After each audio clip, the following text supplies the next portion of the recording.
Emil Cioran, 1911–1995, was a Romanian-born philosopher and essayist known for his existentialist and nihilistic writings. He is widely regarded as one of the most important and influential pessimistic thinkers of the 20th century. Cioran's works explore themes such as despair, suffering, alienation, and the absurdity of existence, reflecting his deep skepticism towards human progress and the human condition. Born on April 8, 1911, in Razanari, Romania, Emil Cioran studied philosophy at the University of Bucharest before moving to France in 1937. He settled in Paris, where he lived for the rest of his life. In 1949, he published his first major work, Précis de Decomposition, A Short History of Decay, which established his reputation as a formidable philosophical voice. Throughout his life, Cioran grappled with profound existential questions and struggled with bouts of depression. He was deeply influenced by philosophers such as Friedrich Nietzsche, Arthur Schopenhauer, and Blaise Pascal, as well as literary figures like Fyodor Dostoevsky and Franz Kafka. Cioran's writing style is characterized by its aphoristic and paradoxical nature, often conveying complex ideas with brevity and wit. His works explore the darker aspects of human experience, challenging conventional notions of meaning and purpose. Despite his pessimism, Cioran's writing is imbued with a sense of intellectual curiosity and a profound appreciation for the beauty of language. In 1990, Cioran was awarded the prestigious Prix Rivarol for his contributions to French literature. He continued to write and publish until his death on June 20, 1995, in Paris, France. Emil Cioran quotes, "The fact that life has no meaning is a reason to live, moreover, the only one. A man who fears ridicule will never go far, for good or ill, he remains on this side of his talents, and even if he has genius, he is doomed to mediocrity.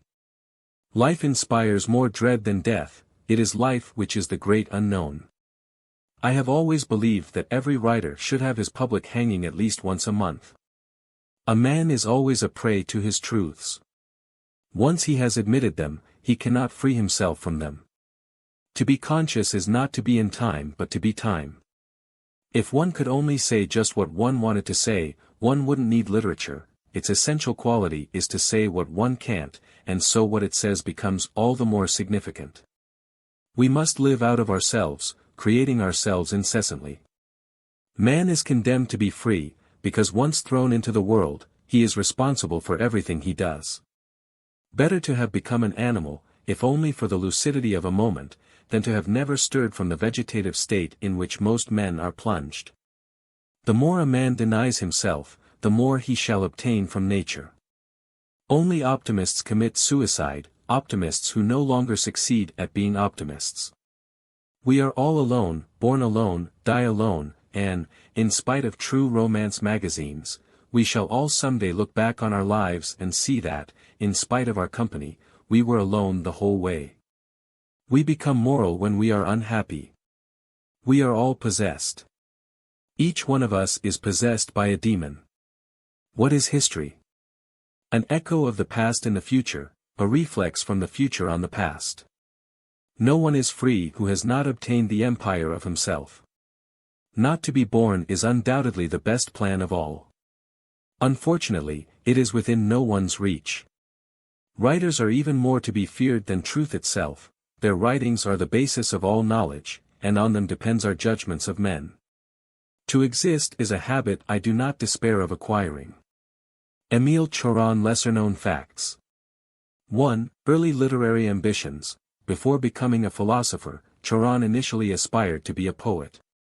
He wrote poetry in his youth and published his first collection, On the Heights of Despair, Pe Culmile Disperarii, at the age of 22. Although he later turned to philosophy, his poetic sensibilities profoundly influenced his philosophical writings.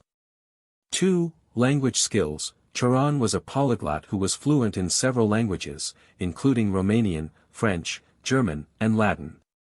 His mastery of languages allowed him to engage deeply with philosophical texts from various traditions and to express his own philosophical ideas with precision and eloquence.